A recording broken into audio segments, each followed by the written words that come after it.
नमस्कार, आप देख रहे हैं अब तक टीवी न्यूज चैनल। मैं हूं आपके साथ खुशबू। पश्चिम एशिया में बढ़ते तनाव के बीच अंतर्राष्ट्रीय सियासत गर्मा गई है। इसी कड़ी में ऑल इंडिया मजलिस इत्तेहादुल मुस्लिम के प्रमुख असदुद्दीन ओवैसी ने ईरान के सर्वोच्च नेता अली खामेनेई पर हुए कथित हमले की कड़ी निंदा की। ओवैसी ने बयान जारी करते हुए इस घटना को कायरतापूर्ण और अमानवीय करार दिया। उन्होंने कहा कि इस तरह की घटनाएं वैश्विक शांति के लिए गंभीर खतरा है। साथ ही उन्होंने पश्चिम एशिया में बढ़ते तनाव के चलते कच्चे तेल की कीमतों में संभावित बढ़ोतरी को लेकर चिंता जताई है और कहा है कि इसका सीधा असर भारत की अर्थव्यवस्था पर पड़ सकता है। आगे उन्हें क्या कुछ कहा है वो आपको सुनाते हैं। सर, जो यूएस और इजराइल फोर्सेस की तरफ से जो लेटेस्ट डेवलपमेंट आया है कि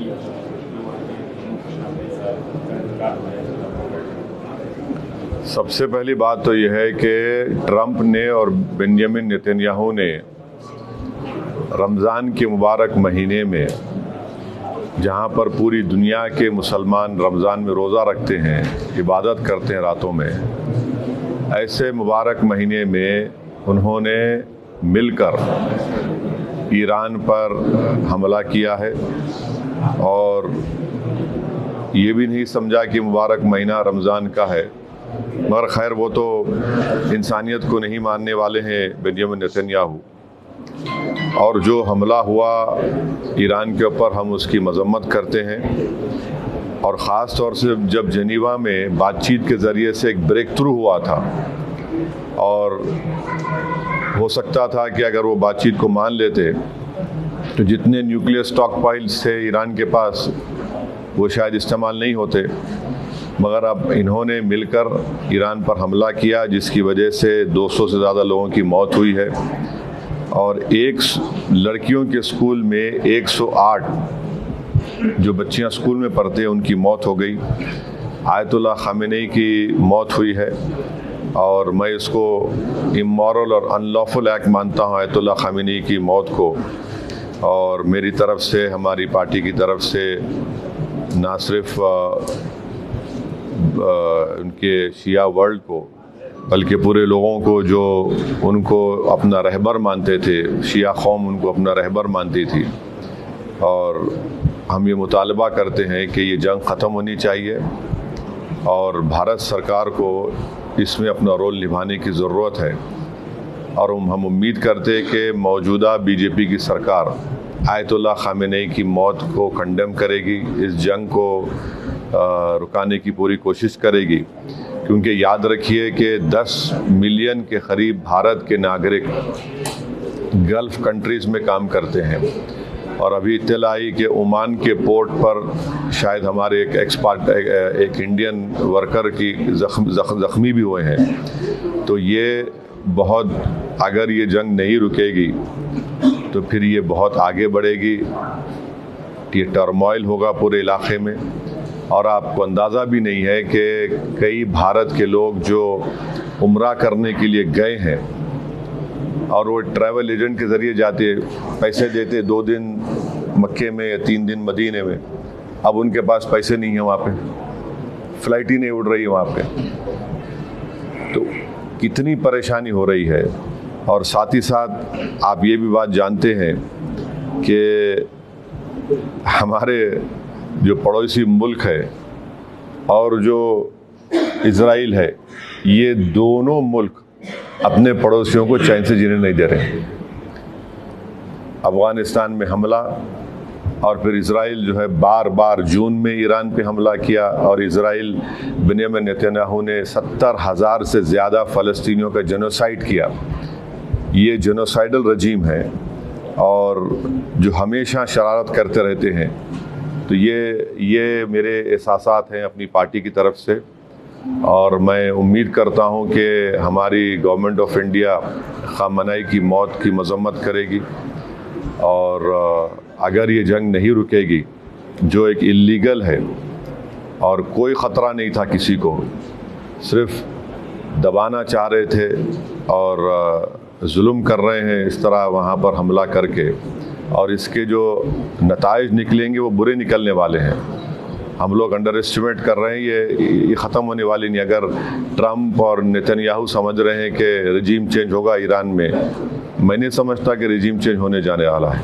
सर, पूरे वैश्विक पटल पे पहले ये जो टैरिफ का वो आया, उसके बाद वेनेजुएला की जो घटना घटी और ये घटना, इसको आप कैसे देखते हैं? क्योंकि अमेरिका लीड करता रहा है। नहीं, देखिए, जितना इंटरनेशनल रूल बेस्ड ऑर्डर था वेनेजुएला पे हमले के बाद वो ख़त्म हो गया। अब और उसको आप ख़त्म कर दिए जब आप इजराइल के साथ मिलकर ईरान पर हमला किए। जेनीवा में ब्रेक थ्रू हो गया था बातचीत का। ओबामा जब प्रेसिडेंट थे तो उन्होंने ईरान से JCPOA एक एग्रीमेंट किया कि सिर्फ 3% न्यूक्लियर फ्यूल बनाएंगे। ट्रम्प प्रेसिडेंट बने, उन्होंने उस ट्रीटी को ही ख़त्म कर दिया, तो ईरान 60% पे चला गया। 90% होना चाहिए आपको न्यूक्लियर बॉम्ब बनाने के लिए। अब कौन जिम्मेदार है उसका, बोलिए? अब जेनीवा में बातचीत हो रही थी, तकरीबन ब्रेक थ्रू हो गया था, और जैसा ब्रेक थ्रू हुआ, ये गोरी चमड़ी का ट्रम्प जो है बेंजामिन नेतन्याहू के इशारे पर यहाँ पर ईरान पे हमला कर दिया और पूरा इलाका जो है वो टर्मोइल में आ गया। आप बताइए, दुबई का एयरपोर्ट में लोग फंसे हुए हैं, फ्लाइट्स कैंसिल हो रहे हैं, एक अफरा तफरी का माहौल बन चुका है पूरा, और ऑयल प्राइसेस बढ़ जाएंगे और उसका असर भारत पे ही पड़ने वाला है। हम तो 80%, 25% तो ऑयल तो इंपोर्ट करते हैं हम। अगर $1, $2 भी बढ़ गया तो कितना बड़ा हम पे बोझ पड़ जाएगा। तो ये चीज़ें हैं, और सिर्फ एक स्टेटमेंट देने से भारत सरकार, मोदी सरकार अपनी जिम्मेदारी को नहीं निभा रही है। उनको ये पूरी कोशिश करना चाहिए। याद रखिए, अगर ये आग फैल गई जंग की, तो जाहिर है तमाम ममालिक में अब हमले हो रहे हैं, तो फिर इसका नुकसान भारत के ही उन करीब 1 करोड़ जो लोग मेहनत करते हैं वहाँ पर और अपने गाढ़े खून की कमाई से भारत को फॉरेन एक्सचेंज भी जाते हैं, उनका मुस्तकबिल क्या होगा फिर? सर, ये पूरे प्रकरण में अपने पड़ोसी मुल्क पाकिस्तान को किस तरह से देख रहे हैं? मैं तो बोला ना, मैं तो आपको बोल दिया ना कि पाकिस्तान भारत का नेबर है। इज़राइल के अतराफ़ में जितने नेबरिंग कंट्रीज है, चाहे लेबनान हो, सीरिया हो, क़तर हो, उन तमाम ये दोनों कंट्रीज़ जो है अपनी शरारत और अपने ईवल जहनीत से अपने पड़ोस में सुकून से रहने देते किसी को। और पाकिस्तान अफ़गानिस्तान पे हमला कर दिया, और इज़राइल जो है वही कर रहा है। 19वीं सेंचुरी के आगाज़ में 2 ही कंट्रीज़ मज़हब के नाम पे बनाए गए थे, और दोनों नाकाम फेल स्टेट्स हैं।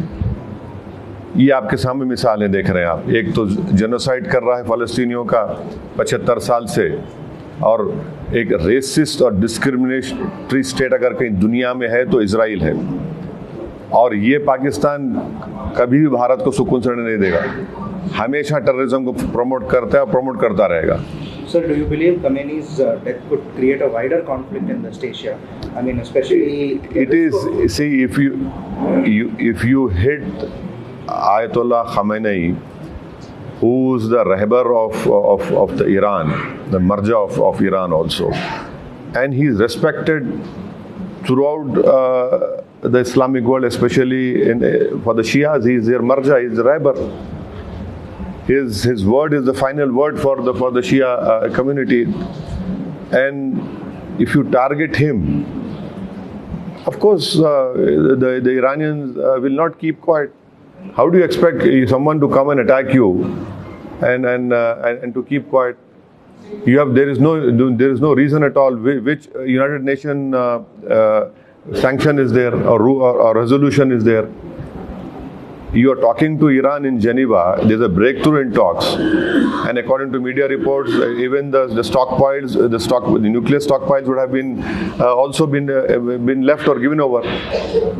So when there's a breakthrough in talks, you attack and you kill an 86-year-old man. This is a cowardly attack. It's an inhuman, immoral attack on the people of Iran. 158 small school-going children have died in this. Where is this so-called Western humanity? This is nothing but, we should call it an Epstein attack on the Iran. And if this war is not stopped, this will spread throughout that region. And we must remember that there are 10 million Indians who are working in that region, who send the second highest amount of foreign exchange to India. And if this war continues, oil prices will rise.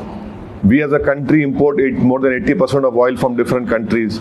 Even if increase of $1 would have a huge impact on the Indian economy. There are thousands of Indians who are stuck in Makkah and Medina because there are no flights who went to perform in Umrah. There are hundreds of people who are stuck at the Dubai airport, various airports, whether it is Saudi Arabia or Oman. And right now we had heard that one expatriate Indian worker has been injured in Oman. So we hope that the government of India, the Prime Minister Mr. Modi, will play a role in stopping this war.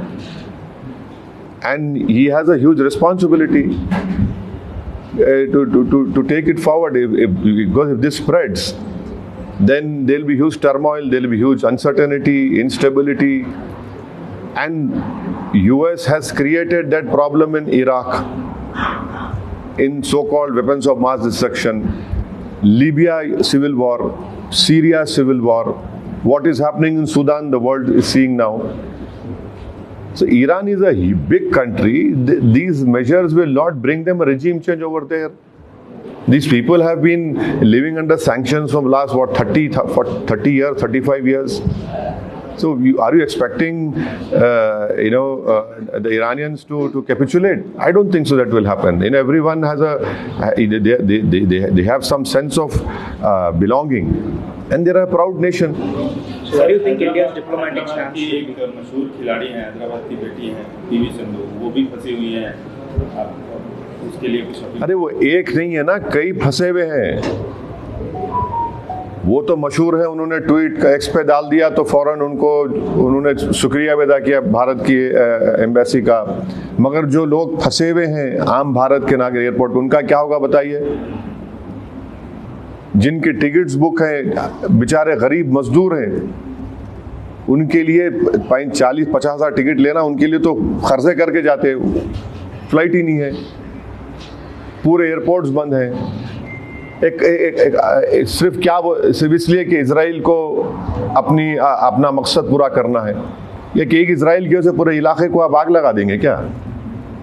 कि इनका दिल नहीं भरा? 70,000 फलस्तीनियों को की जान से मारने के, 35,000 बच्चे मारे गए उसमें। भारत के कई लोग उम्रा करने गए, रमज़ान का महीना है, वहाँ फंसे हुए वो लोग। मेरे को कई फ़ोन आ रहे कि हमारे पास पैसे नहीं, होटल वाले हमको बोल रहे दिन के 5,000 रुपये दो। कहाँ जाएंगे वो लोग? तो ये मौका है भारत के प्रधानमंत्री को अपने लीडरशिप स्किल्स को दिखाने का इंटरनेशनल लेवल पर। विश्व गुरु अगर हम बनना चाहते तो ये मौका है, सिर्फ बोलना नहीं, आप अपना रोल अदा करिए और इसको रुकाइए आप। इजराइल ने भारत के प्रधानमंत्री के विजिट को इस्तेमाल किया अपने जेनोसाइड को छुपाने के लिए और ईरान पर हमले को छुपाने के लिए। मैं फिर से कह रहा हूँ, इस हमले से भारत का कौन सा नेशनल इंटरेस्ट सर्व हुआ बताइए? हमको तो नुकसान हो रहा है हर एतबार से। हैदराबाद एयरपोर्ट पे फ्लाइट्स ही नहीं उड़ रहे जो लोग बाहर जाना चाह रहे। किसका नुकसान हो रहा है? देश का ही नुकसान हो रहा है ना इसमें। 10 मिलियन लोग वहां पर हैं, कितना सेकंड हाईएस्ट फॉरेन एक्सचेंज आता है हमको। क्या होगा फिर उसका? ऑयल की कीमत बढ़ गई, क्या होगा फिर उसका? तो ये खाली स्टेटमेंट देने से और रेजिम चेंज की अगर कोशिश कर रहा है नेतन्याहू, तो नहीं होने वाला है। सर, बेंजामिन नेतन्याहू ने एक ट्वीट किया। हाँ, बेंजामिन नेतन्याहू ने ट्वीट किया और ट्वीट में वो अपडेट कर रहे हैं अमेरिकी प्रेसिडेंट को, और उनके सामने एक सेकेंड वर्ल्ड वॉर की बुक रखी हुई है। हाँ, तो ये वो अगर ये क्या हम वर्ल्ड वॉर 3 देखना चाह रहे हैं क्या? हम वर्ल्ड वॉर 3 देखना चाह रहे हैं क्या? बोलिए आप। अगर ये फैलेगा तो फिर एक के बाद एक तो फिर तो हालात हाथ से निकल जाएंगे ना। क्या वर्ल्ड वॉर 3 देखना चाह रही दुनिया? तो फिर ये तो उसी रास्ते पे ना चले जाए, खुदा ना खासा। So what do you think India's diplomatic stance should be? Condemn, mediate, or first of all, you see, the Israelis deceived us by calling the Prime Minister to visit Israel at such a wrong time. It was unwise of the Prime Minister to even go to Israel despite knowing what is happening in that whole area. They deceived the Prime Minister, they deceived 133 crore Indians, and then they do this drama of giving an award in Knesset which was never given, it was just created that time. And then to cover up their own genocide of Palestinians, and to ensure that India is, to tell the message India is standing with Israel in vis-a-vis attack on Iran. How is that possible? So we hope that the government of India will condemn this assassination of Khamenei, and we must play an important role to stop this war. We have more to lose. You know, you have 10 million Indians living in that area. Of course, we have good relations with everyone, but that is also another responsibility on us. So how do you see that narrative of freeing Iran by this death of Khamenei? That's what US and... What is this freeing? How can any country interfere in other countries' matters? So tomorrow anyone can come and attack any country. Okay, we don't like this person heading the country, we'll attack him. Who are you to decide? Israel is the only racist state in this world right now, wherein, I'll tell you one example only. Can you imagine that you have two roads, one for the Israelis and one for the Palestinians? How can there be two roads? And Palestinians include even Christians also, not only Muslims. Many Christians have also died in the genocide in Gaza. The churches have been demolished to the bombardment. So this is how can you free a country? Who are you to free a country? You did this in Iraq, weapons of mass destruction. What happened over there? Led to the death of 2 million children over there. You did the same thing in Libya. There's a civil war in Libya, Syria, now Sudan. Do you want civil war in every place? Is this what these powers want? Sir, आपने international हवाले से बात की. अगर हिंदुस्तान की बात कर लिया जाए, यहाँ पे एक मुस्लिम समाज रहता है, उसके नब्ज को, उसकी चीज़ों को आप पहचानते हैं. खुदा का खास्ता लीडर भी हैं उस कम्युनिटी से. क्या हमारे अंदर, भारत के अंदर क्या असर पड़ सकता है? किस तरह की फीलिंग आएगी? नहीं, सवाल देखिए मुसलमान, हिंदू, ईसाई का नहीं है. सवाल ये है कि हमारी 80 साल की फॉरेन पॉलिसी की जो लेगेसी है, अफसोस के साथ कहना पड़ रहा है कि नरेंद्र मोदी उसको कमज़ोर कर दिए हैं. हम हमेशा न्यूट्रल थे इन मामलात में, और न्यूट्रल बिल्कुल थे, सबको मालूम था. आप इजराइल को विज़िट करके और आपके विज़िट के ख़त्म होने के बाद इख्तिलाफ फ़ौरन हमला हो गया. तो ये सवाल ये देखिए, भारत की जो 80 साल की फॉरेन पॉलिसी लेगेसी थी, उसका क्या होगा? सवाल यह है कि 10 मिलियन जो भारत के लोग इन गल्फ कंट्रीज में काम कर रहे हैं, इजराइल में भी है, ईरान में भी है, उनका क्या होगा? क्या होगा उन लोगों का? अब फंसे हुए हैं लोग. देखिए, डोमेस्टिक में हर इंसान जिसके दिल में सच्चाई को मानता है, जो इंसाफ पसंद है, वो मजम्मत करेगा इस अटैक की. आप होते कौन है? आप जेनीवा में बातचीत कर रहे हैं और ब्रेक थ्रू हो गया टॉक्स में, और आप हमला कर देते. इजराइल बोल रहा है बोल के. आप जीत कर आते इलेक्शन. ट्रम्प क्यों जीत कर इलेक्शन के कोई फॉरेन इंटरवेंशन नहीं होगा, वॉर्स नहीं होंगे, और आप कर दिए. जून में कर रहे या फिर कर रहे आप. रजीम चेंज कैसे होगा बताइए? आप होते कौन रजीम चेंज करने वाले? यानी आप वेस्टर्न वर्ल्ड अगर बोलेगा कि नहीं ये खराब है तो खराब हो जाएगा क्या? आप कौन होते भाई? आप बोलेंगे ये काला है, ये गोरा है, ये पीला है, तो हम कबूल कर लेंगे क्या? तो फिर इसका तो मतलब फिर जो ये लोग कुछ भी करेंगे, कहीं पर भी कुछ भी करेंगे, और किए हैं, नुकसान उठाए सब लोग. यकीनन आयतुल्लाह खामेनेई के इस मौत से सबको सदमा भी है, और मैं इसको इमोरल और अनलॉफुल मानता हूँ. और ख़ास तौर से जो शिया लोग हैं, उनके लिए रहबर है, उनके वो मरजा हैं. उनके लिए तो बड़ी तकलीफ दे बात है, हमारे लिए भी उनके लिए ज़्यादा तकलीफ दे बात है। ये कहना चाहते हैं कि हिंदुस्तानी अवाम में इस चीज़ को लेकर गुस्सा है। देखिए, जो इंसाफ पसंद होगा, जो भारत की 80 साल की फॉरेन पॉलिसी को फ़ख्र से देखता है कि हम इन मामलात में न्यूट्रल थे, तो यकीनन उनको तकलीफ होगी। अच्छा, वो भी छोड़िए, अगर वो भी नहीं है तो आप वो बताइए, 10 मिलियन जो भारत के लोग काम कर रहे हैं वहाँ पर, कितना फॉरेन एक्सचेंज भिजाते भारत को, ऑयल हमारा कहाँ से आता बताइए। $1 अगर ठीक है रिजर्व होंगे, $1 अगर बढ़ेगा तो कितना बोझ पड़ेगा।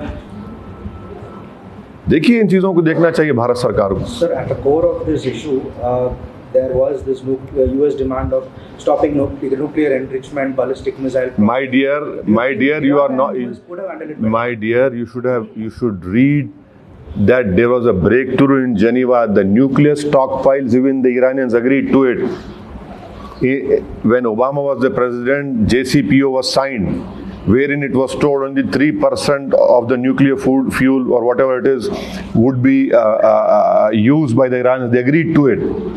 Trump removed that treaty. Iran went to 60%. There was a breakthrough in talks in Geneva, but you had to attack in the holy month of Ramadan. That is also very unfortunate that it has happened. It has to happen in a month of Ramadan when all the Muslims are fasting.